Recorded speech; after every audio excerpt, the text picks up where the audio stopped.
Hello, friends and fellow moms, and welcome to the 16th episode of the Moms on the Air podcast. I'm your host, Katie Mahon, and I'm joined by my wonderful co host and daughter, Maddie Mahon. And for today's episode, we'll be joined by the lovely Alise Curran, a children's author who is known for her wonderful picture books that make kids actually want to read. So, Alise, welcome and thank you for joining us. Thank you so much. I'm so glad to be here. Yeah, so let's dive right into it. Just if you don't mind, just share with our listeners a little bit about yourself and what inspires you to write your children's books. Sure. So, like you said, Katie, my name is Alise. I am a mom, a wife, a educator. I taught early childhood for many, many years, and recently I've been a stay-at-home mom with my kids. And I also do an author interview series where indie authors share their process with other people who are kind of new to that field and learning. And I have a little free library that I am obsessed with, and I do book reviews from other indie authors where they send me their books, I review them, and then I donate them to my little library, and the community comes and enjoys them. So I'm thrilled to be doing that. I am the author, as you said, of Nana Will Say Yes and Grandpa Will Say Yes. Those are my two children's books. And I was deeply, deeply inspired, I think, as many of us are, by my children. I have a 2-year-old and a 5-year-old. Oh my And gosh. yeah, No day is ever a dull day. exactly. They keep me super, super busy. And one time I just happened to be at my parents' house, and they have a very close relationship with my kids. And my daughter asked me something, and she said, "Can I?" Blah blah blah. I said, "Go ask Nana. Nana will say yes." Like that, and it kind of was just a lightning strike. And as an educator, I've read so many children's books and been inspired by so many, and always thought, "Wow, that would be like an awesome thing to do." But that was the day lightning struck, and I said, "Nana will say yes." I was like, "I think there's something there that's kind of a universal truth." So their relationship kind of inspired me to write my first book, which came out in 2022, which is Nana Will Say Yes. And then I quickly followed that one up with a story about my dad and my son Oh, that's called Grandpa awesome. Will Say Yes. So, I was thrilled to get them out for my kids to be reading them as children. And yeah, that's kind of what inspired me. No, and I think the book titles are very, very relatable. I definitely think they are, to say the least. And for you, how do you ensure your characters and story can connect with young readers? It's important to me that they really connect. And one of the things that I thought about when I was writing these books is universal truths. So there's some universal truths here. Everyone has a special person to them in their life. And my kids, it's their nana and their grandpa and their grandma and their pop and, their aunts and their uncles. It doesn't have to be that person for you to relate to the book or the books. It's kind of just more about that relationship and the love that shines through for the book to really have that resonate with them. So the universal truth of having that special person that you love, that will kind of spoil you a little bit. Sometimes it's your parents, sometimes it's your grandparents. But it's funny to hear everyone say, "Oh yeah, Nana will say yes, that's for sure," or "Grandpa will No, say that's yes." the truth. That is definitely the truth, and Yes. Miss Maddie agrees too. And Smart for girl. you as an author, what's the secret, or what's your secret to making sure kids genuinely are interested in reading your books? So I think one main secret is vibrant illustrations. So I worked with an illustrator, Aisha Gohar, who was amazing and really receptive to my ideas. And I think covers of books draw kids in, whether we like it or not. Don't judge a book by its cover. As Kids kids, do. kids do. So like also going with the universal truth themes, kids love bikes, kids love cookies, kids love, seeing love on the page. So I think that having those like bright colors and illustrations and some of those things that kind of can pull them in is a key. In terms of the inside of the story and what the story is really about, having predictable text so young readers can start to feel confident and build their fluency while they're reading or hearing this story. So Nana will say yes when you ask her to, and then Nana will say yes even though, and it kind of repeats throughout the text. So kids get comfortable with that. They know that it's coming next, and that's like a draw for them to really want to be reading it. That Um, must be it must be a fun read for them and parents it and is. grandparents. I think so. It's kind of like, it's warm, it's fuzzy, it's reminding you and me as I was writing it of like childhood and those things that once again are universally loved. Cookies, bikes, you know, um, going fishing, having sleepovers. So those things that really resonate and connect with kids kind of pull them into the book and they can make connections and say, oh yeah, I like that too, or I know someone who does this. So I think that that's kind of key into really making them want to keep reading the book and reading it over and over, because exposure to the same book is key to reading development. So No, I couldn't agree with you more. And how do you balance, for you, how do you balance the educational aspect of your books while keeping them entertaining? yeah, so like I mentioned, there is the predictable text aspect of the book, and that's a tool that writers use to kind of make kids more comfortable when reading, develop their fluency, um, and really just hook them. So there's that. There's also snap words or sight words, which are built in. I know sight words. I know it's early. It's early for sight words.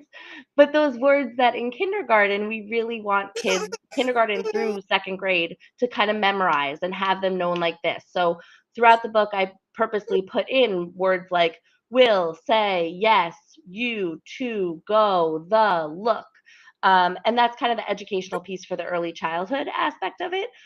The other piece for the educational aspect is using beginning sounds. So using, uh, for example, in this picture, Nana will say yes when you want to show her, and then the kids can kind of use that beginning sound that they might be learning and use the picture, which is a strategy to help them. Good job. Which is a Yes. strategy to help them read that word bugs. So they see the bugs in the picture, they see the word that starts with the letter B, and it's a strategy that kids are taught in early reading. So that's kind of the educational piece snuck in there. And then the entertaining piece is the rhyming in it, the high interest topics, and then the feelings, because I think we all can kind of relate to the feeling of love and affection towards someone that you really care about. So I kind of tried to have that balance in there for everyone. No, and that's a great asset to parents, to kids for having them, kind of embrace reading. And what's your creative process when crafting these stories? So for these books, they were both kind of lightning strike moments. The Nana will say yes was lightning strike, and a few of the other ones that I'm working on currently are kind of happens with a lightning strike. After the lightning strike, it's kind of like a circle moves towards brainstorming. I end up just kind of writing down my thoughts, thinking of, if I want it to be a rhyming book, thinking of different rhymes for the story, what kind of can tie in, what do I really want to get across. So it's more like a list and just throwing down different ideas. After that, I kind of moved to like a drafting or storyboarding, which is one of my Hmm. favorite parts, where I map out the book and I say, okay, I want this, and then here's a kind of idea for a picture to match it, and then the next page, very similar throughout the whole story, just kind of map out what it might look like, and all of it's fluid and can change. But that's my favorite part, where it really starts becoming something visual. After that, I kind of send it out for edits and sharing with family and friends, trusted people, teachers I've worked with, who I really, really trust. And respect their opinion, and they kind of throw back different ideas. Oh, how about this? Or maybe this part, think about this again. So that's like the edit and share, and then it goes back into a revised stage. And I would say I go through that cycle a few times to kind of get it right and keep revising and keep drafting, and the words come pretty quickly, but sometimes the order and the ideas really need some work. Hi. And for you, you mentioned you're working on a few other books right now. Do you mind sharing any details about them, or? Yeah, sure. I have two that I'm really passionate about right at this moment. One is kind of an early reader. It's called Lake Days. It's very more simple. It would have like really vibrant, colorful watercolor illustrations. inspired by summer days, and we have a very special place to us, Lake George, New York. And every time we're Love Lake there, George. love Lake George. It's the best.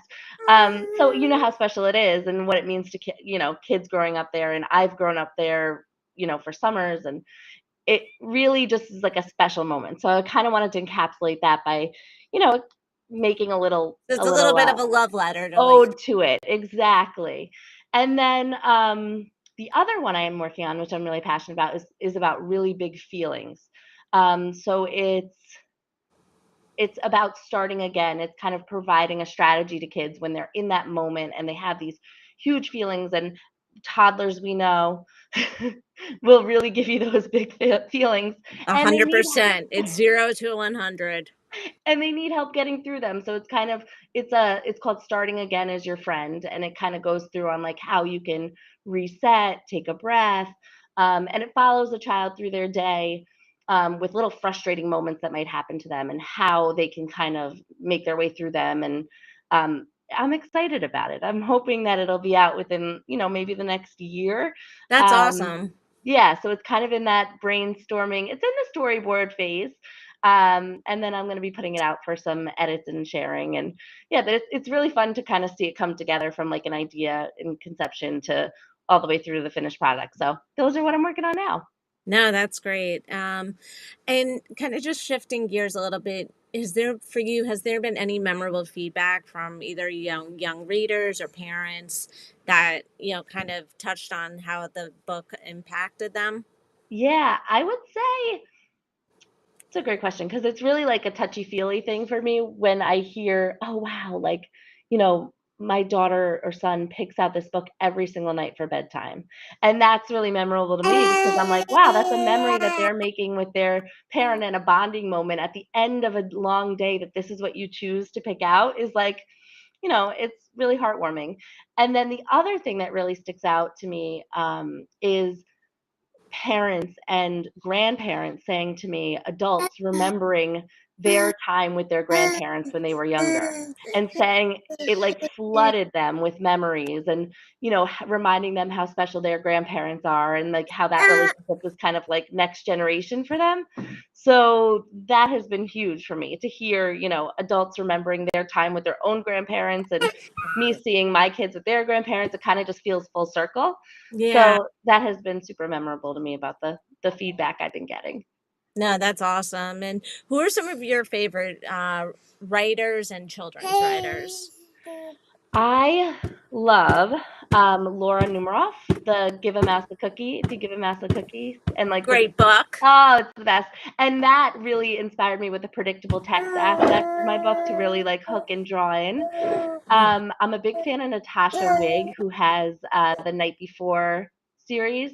So the night before preschool, the night before kindergarten, the night before dance I recital. actually haven't seen those before. I got to check those out. Oh, they're really fun.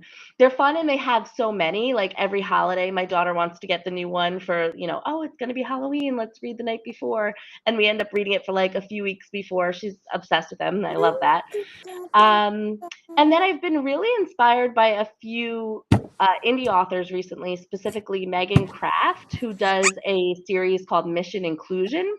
Okay. And she has she's working, this is her second book coming out about children with all sorts of disabilities, and how it's important for inclusion to look, and what it looks like in schools and at home, and how everyone might her first book was about a little girl with a feeding tube, and kind of explaining what her day looks like, and like, yes, this is different, but we're all really the same at the end of the day, but our differences are what make us special and unique. So if you have a chance to check out Megan Kraft's book, and her series Mission Inclusion, that's been a new favorite of mine. Oh, that's great. And where can people get your books and follow you? And Yeah, you can follow me on Instagram at Alise Curran Writes. check out my website, AliseCurran.com. And you can get my books on Amazon, Barnes and Noble. I highly recommend getting them on bookshop.org because that supports local bookstores. That money kind of filters back into the local community. And you can choose the local bookstore you'd like to support also. So that's my recommendation, but you can also easily get them on Amazon. Okay. No, that's great. And as you can hear, somebody's nap time is approaching. For anybody watching on YouTube, has probably been entertained by my co-host's antic. But Alise, I want to thank you so much for your time today, sharing your insight about your books, your creative process, how you're getting more kids to read, which is a great thing, and I hope more parents just embrace that. We appreciate you. Wish you the best. Hope you'll join us for a future episode. And for our listeners, thank you for tuning in today. Hope you'll join us for next week's episode. Be sure to follow our official Instagram account, Moms on the Air, where we will share who our next guest will be. And if you enjoyed today's episode, subscribe wherever you're listening. Give us a 5-star rating. And until next time, I'm Katie, and this is Maddie, and we are the Moms on the Air podcast. Thank you. Take care.